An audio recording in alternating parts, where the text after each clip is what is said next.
All right, well, welcome to the third part of our Book of Job study together. As we come to this third lesson in the Book of Job, we've been talking about the importance of really not just reading the Book of Job, but really studying the Book of Job. How that when we kind of just read it on the surface level, we can get some impressions of it that form in our mind, and when we think about the Book of Job, we think those things are true, but actually when we study the Book of Job, we learn that some of the things that appear on the surface are not really quite what's happening in the book of Job.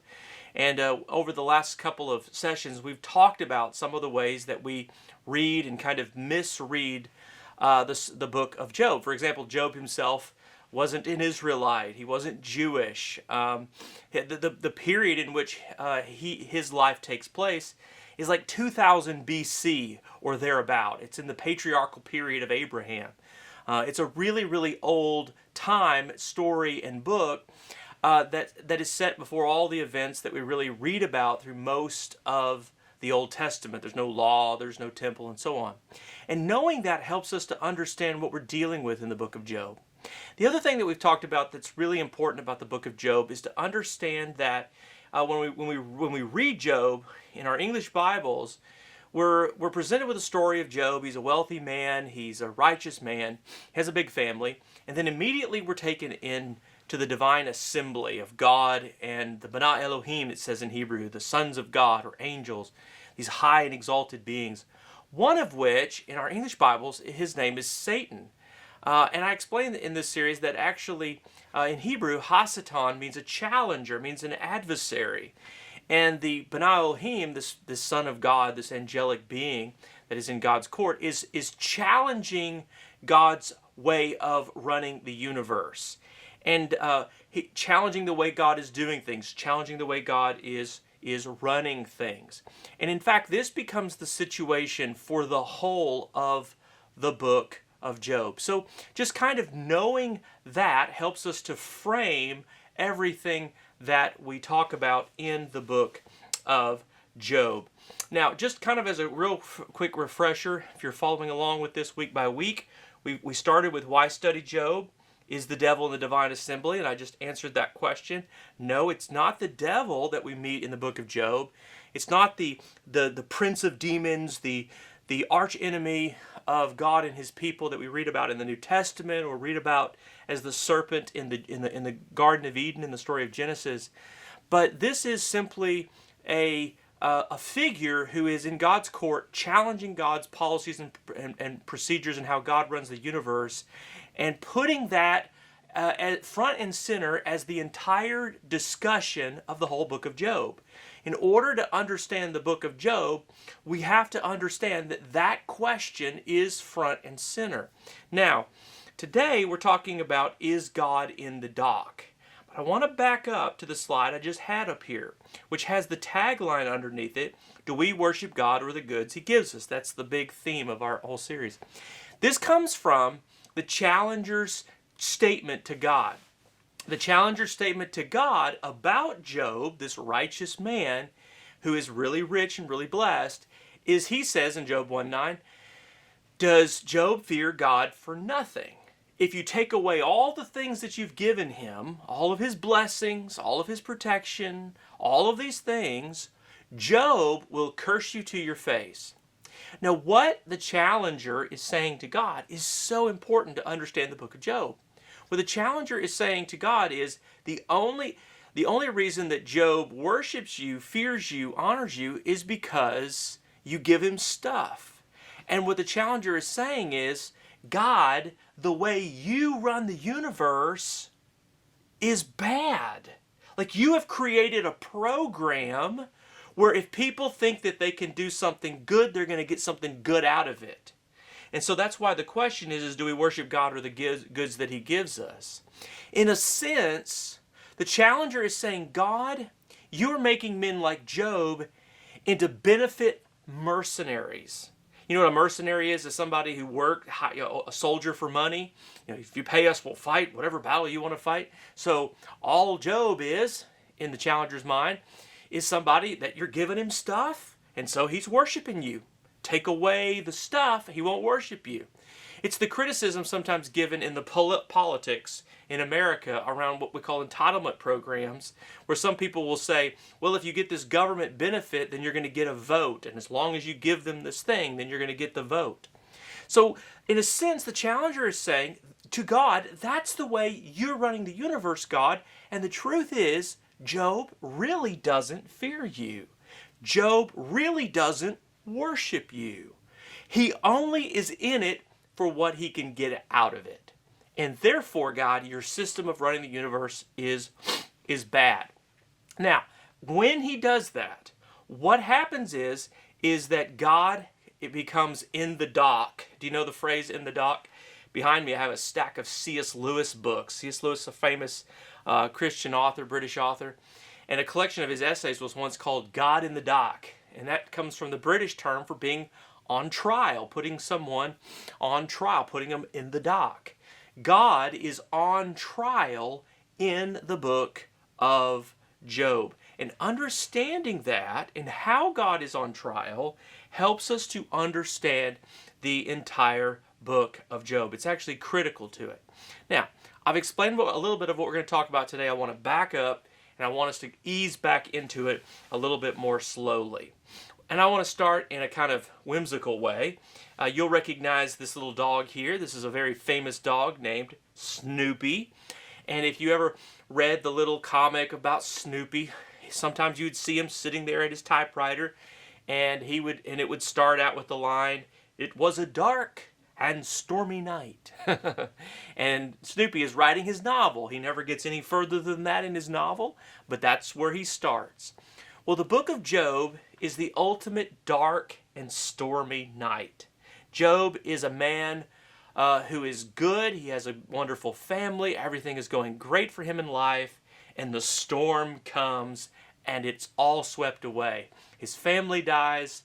His health is taken from him. His fortune, his good name. He loses everything. He's living in the worst imaginable situation of life.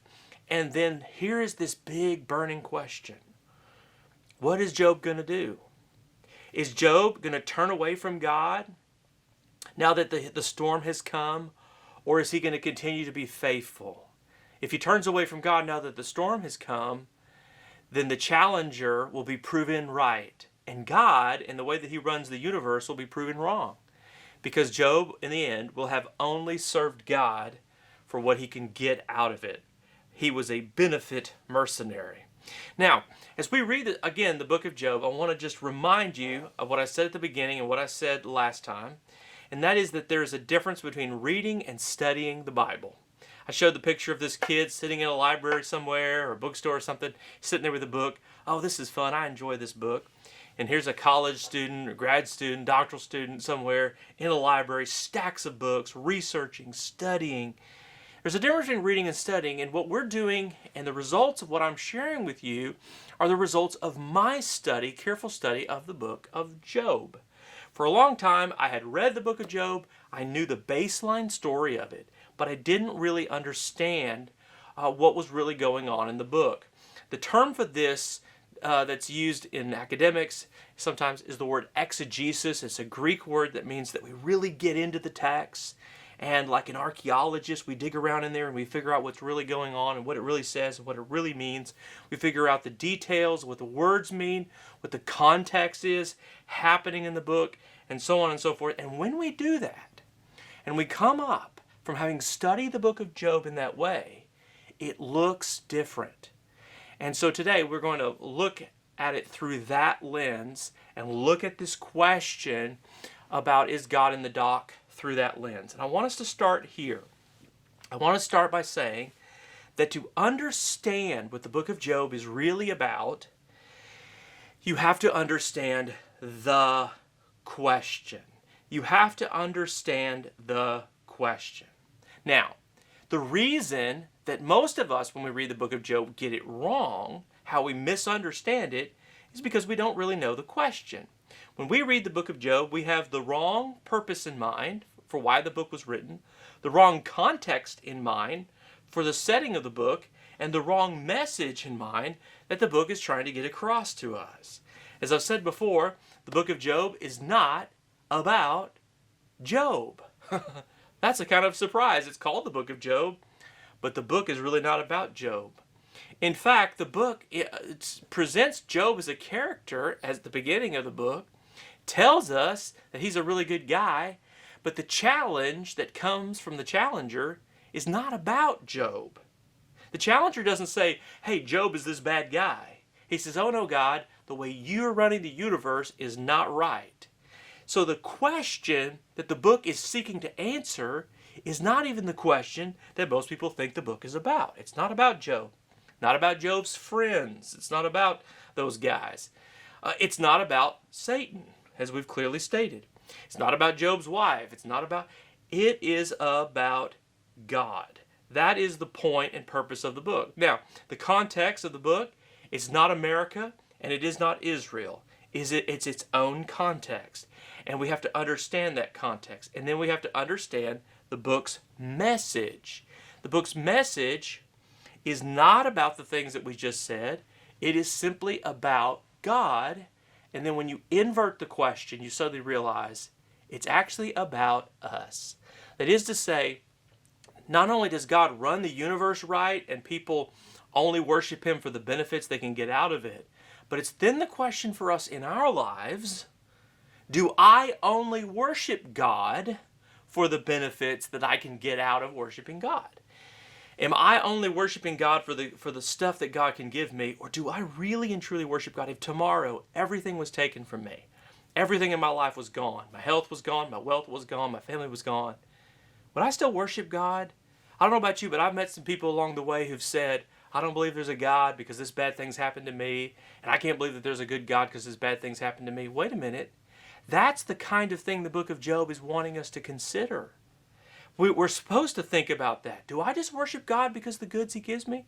Or do I really and truly worship God? Now, that's how we get the book wrong, and a lot of people have gotten the book wrong. I don't know if you've ever heard of Archibald MacLeish, but he was a poet and playwright who did a really famous reenactment of the book of Job in the form of a play. It's a Pulitzer Prize winning play, and I'll show you a picture of MacLeish, and then I'll read to you his interpretation of the book. And you're going to get a sense of how this man who wrote this play thought the book of Job was really just about the perennial, ubiquitous questions that plague humankind in a world full of pain and suffering. In other words, all he thought the book of Job was about was like everybody's suffering. Suffering's been around a long time. We don't know what it all means. It's just this sort of philosophical existentialism. Like, why does everything exist and why does it all matter? Here's a line from MacLeish's reinterpretation of Job. It says, millions and millions of mankind burned, crushed, broken, mutilated, slaughtered, and for what? For thinking? For walking round the world in the wrong skin, the wrong shaped noses, eyelids, sleeping in the wrong night, the wrong city, London, Dresden, Hiroshima. There never could have been so many suffered more for less. But where do I come in? The book, the play, poses this question of, we look at the world and, if you don't know the references to London, Dresden, Hiroshima, that's World War II references, right? Major events, catastrophes, nuclear bombs, bombings of cities. But for what? Why? What does it all mean? For MacLeish, the book of Job is just asking the questions of the perennial suffering and pain of humanity. Now that is interesting, because MacLeish comes to that answer about the book not for the reason that people think, but the reason that he comes to that answer from the book is because he is asking the wrong question. He is asking the question of the book related to the topic of suffering, but the book has actually been written to answer another question, which is, do I worship God or the goods He gives me? Do I worship God or the benefits that are given to me? Am I just a benefit mercenary, and is God running the universe like a cosmic entitlement program? That is the mindset of the book. And if I don't ask the right question, I'm not going to get to the right answer. John Walton, I've got a couple of his books. I'm going to reach over here and grab them because I want to just mention them to you. One of them is this great commentary that he's written in the NIV Application Commentary series on the book of Job, which is fantastic. The other is a really easier to access book just on how to read Job by John Walton and Tremper Longman, two outstanding biblical scholars, Christian evangelical writers, tremendous works, but both of them have done a wonderful job of explaining what the book of Job is really about. Well, one of the things that Walton says is that the reason why people like McLeish get the book of Job wrong is because they're not asking the right question. And he uses a story to paint this picture in our mind. If you don't recognize this scene, it's from the book of Acts, chapter 3, which you can probably tell because the scripture is listed there. I'm not going to read it. I'm just going to let you see it. But it's in Acts chapter 3 that we have this story where Peter, Simon Peter, is walking into the temple courts in Jerusalem. And as he's walking in, there is a beggar, here depicted, who is crippled, unable to walk, and therefore is consigned to a life of begging for alms in order to get through life. He's going to be dependent on people's charity and generosity in order for him to continue to live. Peter walks by and he says, alms for the poor kind of a thing. He says, Peter, do you have any silver? You got any money? Can I have some money? And Peter says to him, and this is a really famous line, I'll quote it to you from the King James from my memory. Peter says to this man, silver and gold I do not have, but what I do have, in the name of Jesus Christ of Nazareth, stand up and walk. And a miracle happens. The man who has been previously crippled for a long period of time stands up miraculously healed. And the story of his miraculous healing goes around the entire city. It's such a big deal. Now what Walton does with this story is he says, look, this man is asking Peter for money. He just wants a sandwich. He just wants lunch, basically. Peter doesn't have that. You know what he doesn't ask? He doesn't ask the right question.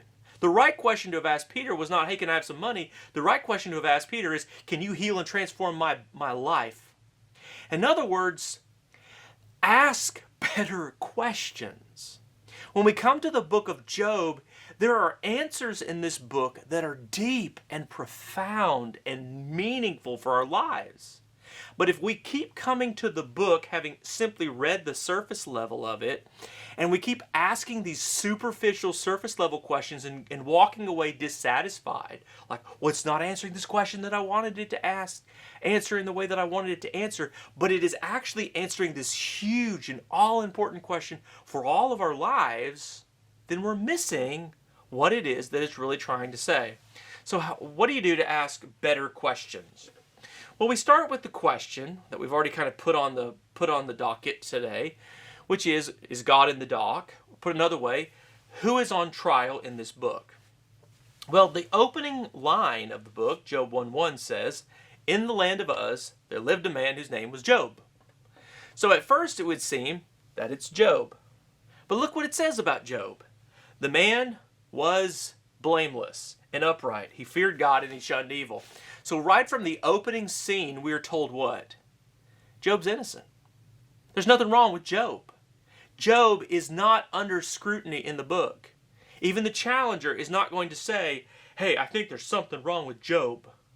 That's not who's in the dock in the book. That's not who's on trial.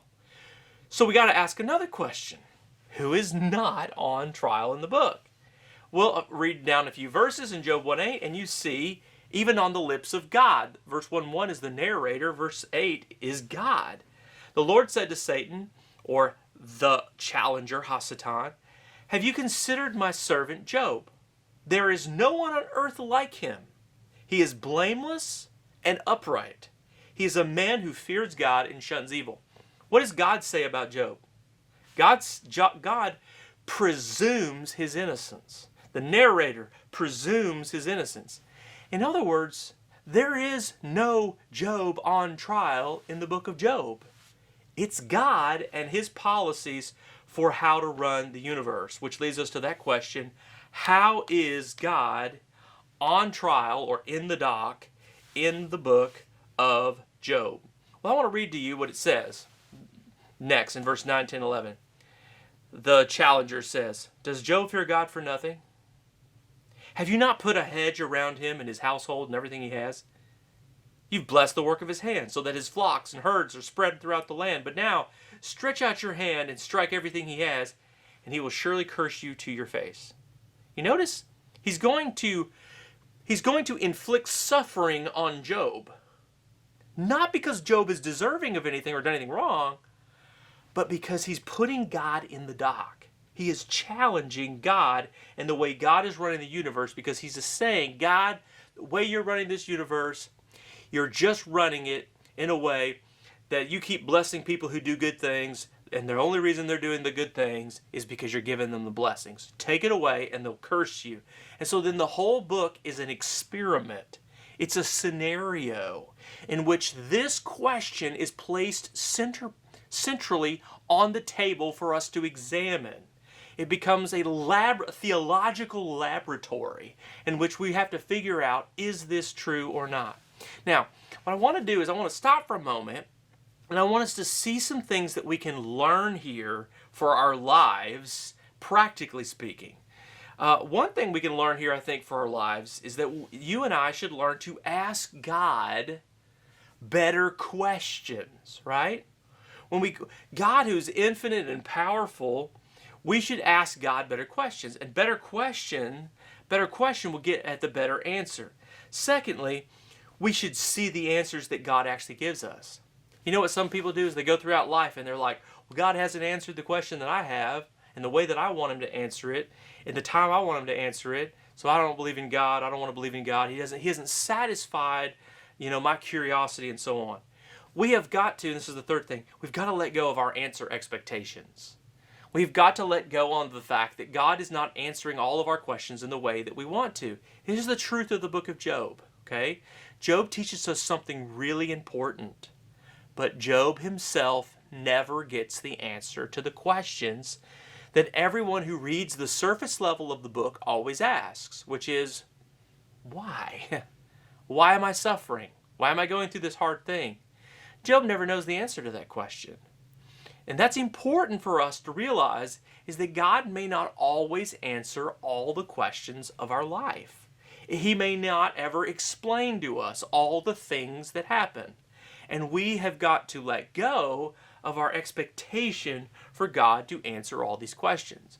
Now, in order to understand Job in this way, Walton suggests in his commentary that we do something that his son did. His son is an artist who, when he started drawing in his youth, did a little exercise that some artists do where they draw a picture upside down.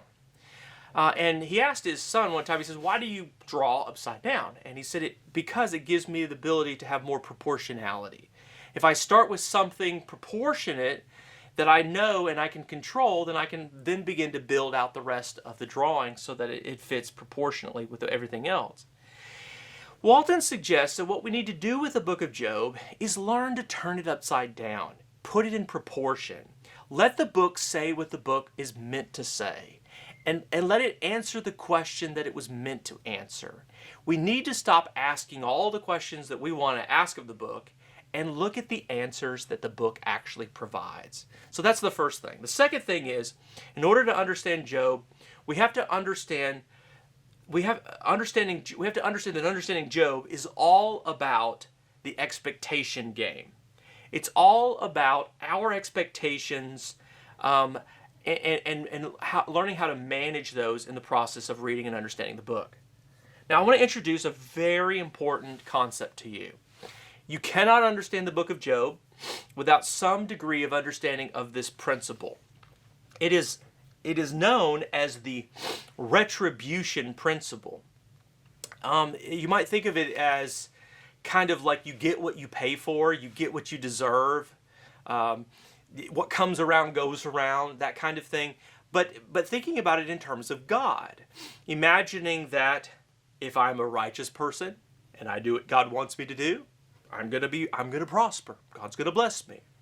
If I'm a wicked person and I don't do what God wants me to do, then I'm gonna have suffering in my life.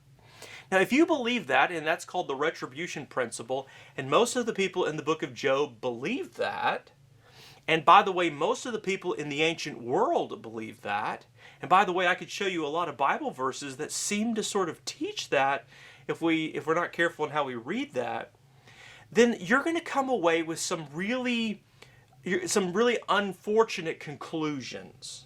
One of them is if you see someone prospering, you're going to assume what? Well, you must be righteous.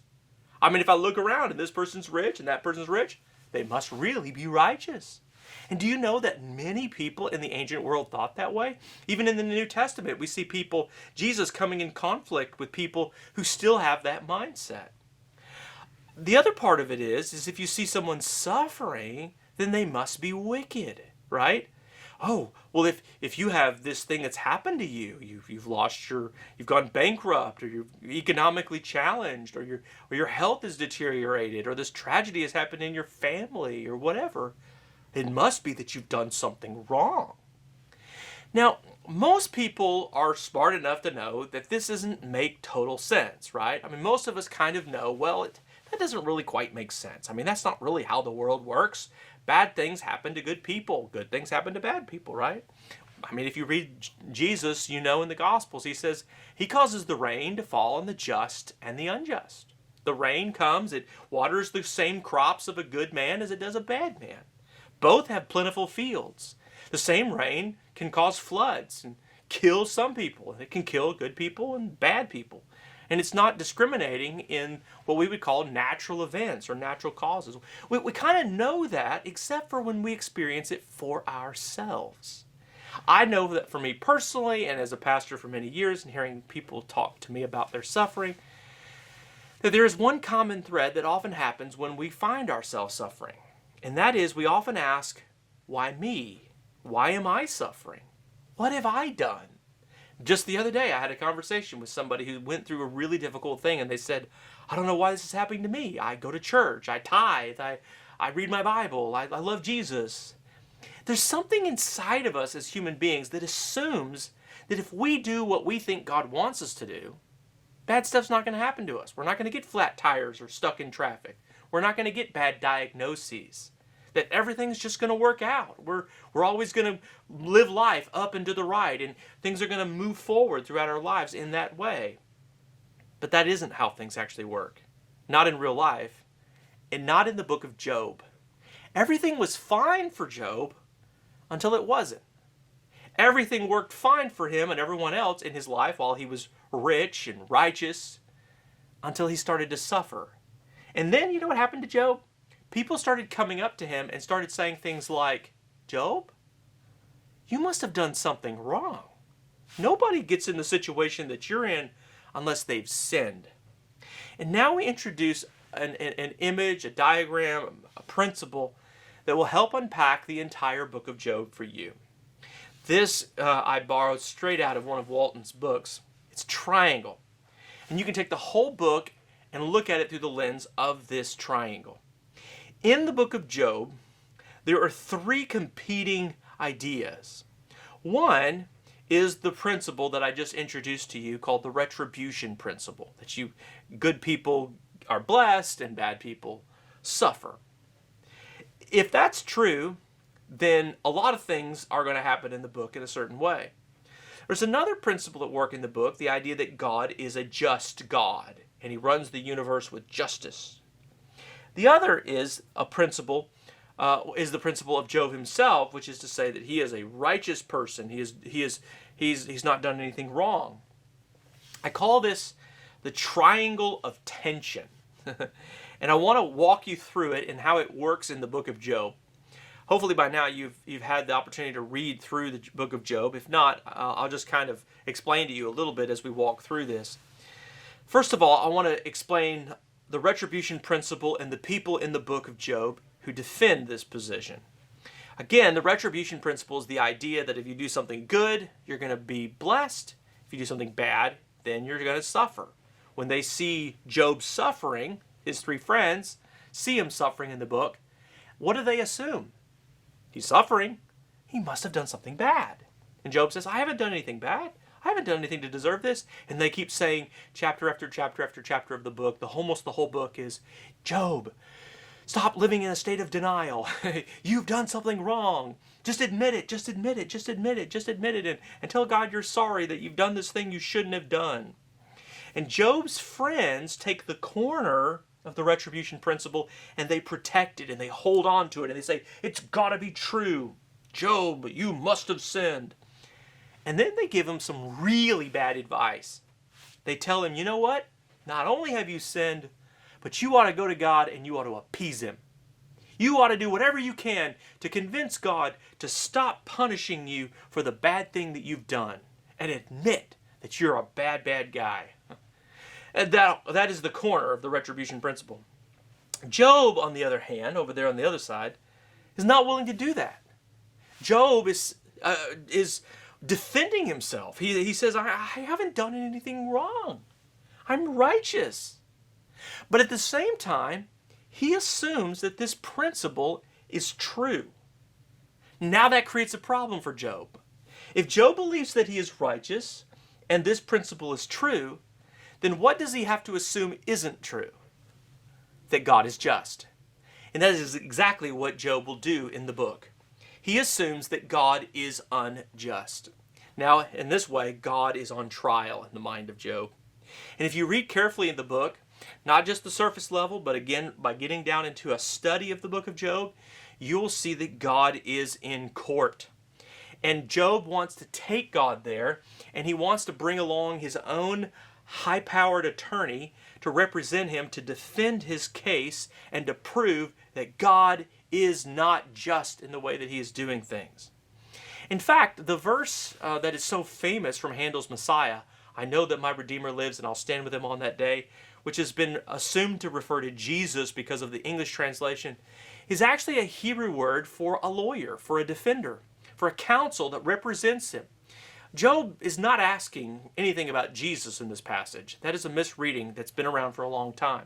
He's actually asking for legal counsel to defend him against God's injustice. Which leads us to that third category. Who defends the notion of God's justice in the book? Remember, Job has three friends, and if you know the book of Job, there's after all of the three friends and Job have all their dialogues, Elihu comes in.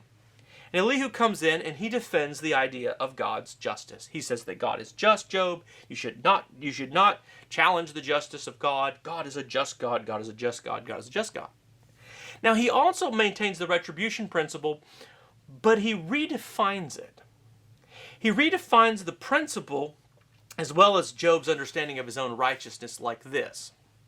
This is what Elihu does, and it's breathtakingly brilliant, but also wrong. He says to Job, look, it's not that God is punishing you for the sins that you have committed in the past. You haven't committed any sins in the past. But God knows everything. And you know what? God knew that the sins that you would commit after you suffered. And because you're going through all this suffering, and you're so self-righteous, and you keep defending yourself, the sin of your own self-righteousness is your sin. So he redefines the retribution principle. It's not something that God just punishes for the past, but for future sin. And then says, you know what, Job? You know what?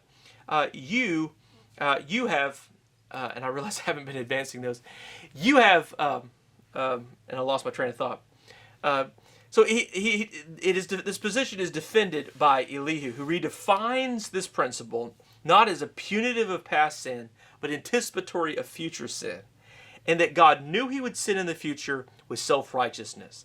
His error is that he assumes that justice, this is where Elihu gets it wrong, he assumes that God's justice is the foundation of God's work in the universe. One of the things that Elihu does is he defends this idea that God is just. Well, there's truth to that, But that is not the foundation of the book of Job. The book of Job is a piece of wisdom literature. And the ultimate essence of God that we're introduced to in the book of Job is that God is wise. Now just think about this from a human perspective. Do you always want justice? Do you want to go before a judge who says, you know what? You broke the law, you pay the penalty. And you're like, wait a minute. But you didn't understand the circumstances. Like I was actually doing something that I should have been doing and I inadvertently broke the law. We understand that an ambulance can break the speed limit. We don't give tickets to ambulance drivers. But a system of pure justice would say there's no exceptions. But there are exceptions. And a person who is wise knows that. We know that God is not just a just God, that He is a wise God, and we're glad for it.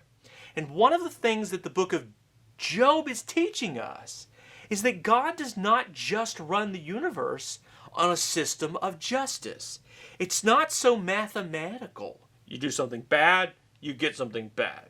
You do something good, you get something good. God's way of running the universe is actually on the basis of His wisdom.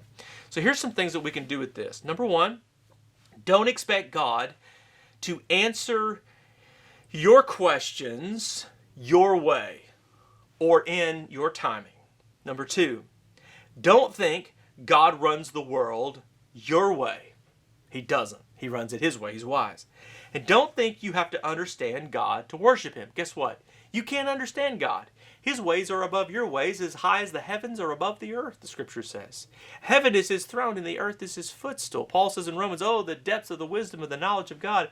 How unsearchable are His ways. They're beyond finding out. God is not someone that we can put under the microscope and go, okay, I can fully explain to you everything you ever need to know about God. Here it is, done. No. Don't think you and I can completely understand God, but also don't think you have to. And that leads us to this third thing that we need to talk about in order to understand Job. Understanding Job teaches me some important things. One thing that understanding Job teaches me is that God is in the dock, and that God, frankly, can lose this trial that He's placed on if any one of these things happens. One, if Job listens to his wife. His wife in the book of Job says, Job, you're suffering so much. Why don't you just curse God and die? That may be an act of compassion, like, just, your suffering is so much. Just ease your suffering. Suicide's a great solution. Take it. It's also possible that she is, in fact, invoking something that's very nefarious. Like, this is a bad thing. You should go ahead and do it. I just want you out of my hair. But here's the deal. If Job takes her up on that offer, you know what happens? The challenger is right and God is wrong. God is in the dock. God is on trial, and he loses the trial if Job does what his wife suggests. Because remember, the challenger said, if you take away all of his things, what's he going to do? He's going to curse you to your face. He's going to curse you and die.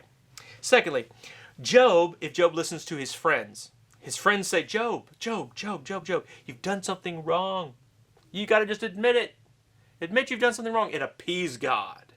Go to God and do whatever it takes to get the benefits back. Do you see how God loses if he does that? Because that proves that the only reason that Job was serving God was for the benefits of serving God. Third, if Job does not come to God's defense, and you know what, at the end of the book, Job is God's star witness. In the trial, Job is the one that proves God was right. He never turns his back on God. In the story, in an incredible way, everything depends on Job, like it did with Abraham and Moses, David and Goliath, and Jesus. And it reminds us of the importance of our choices and our decisions in our life, and how much responsibility God really does put into our human hands. Secondly, God does not run the universe our way, a way we can easily understand, and therefore we must avoid the temptation to put Him and His policies in a proverbial box. You ever heard of putting God in a box? Like, this is the way God does things. We must learn to trust Him no matter what. And then finally, we have to remember the purpose of the book It's for us to consider this all-important question. How should you and I think about God when life goes desperately wrong? When tomorrow the diagnosis comes, the finances go south, our relationships, our family goes south. What do we do when life tumbles in? How do we think about God? Years ago, I did a series on God and also on us called Walls. A pastor friend of mine in Austin wrote a book on walls. And in his book, he talks about how people can develop mental walls between them and God. Something bad happens to them in their life, and they begin to wall God off. They begin to distrust Him, not want to be close to Him. I think that one of the things the book of Job is doing for us is it's teaching us how to break through those walls and teaching us not to look at our circumstances and say, well, God is a bad God, I can't trust Him, but to actually begin to worship, fear, honor, trust, follow God, no matter what. Which leads us to our conclusion, which is God in the dock? Oh yeah, God is in the dock. And He can lose this trial and prove the challenger right if he takes the advice of others. Curses God, like his wife's advice. Appeases God, like Job's friends, who are convinced Job must have done something wrong to deserve all this. And therefore, proving that God runs the universe, creating benefit mercenaries. Now, we learn from this book that Job prevails. What about in our lives today? As we reflect on this book, do we also have an understanding about God in which we fear, worship, honor, follow God? Or are we the kind of people who only follow God for the goods that He can give us? Think about that, and I'll see you next time.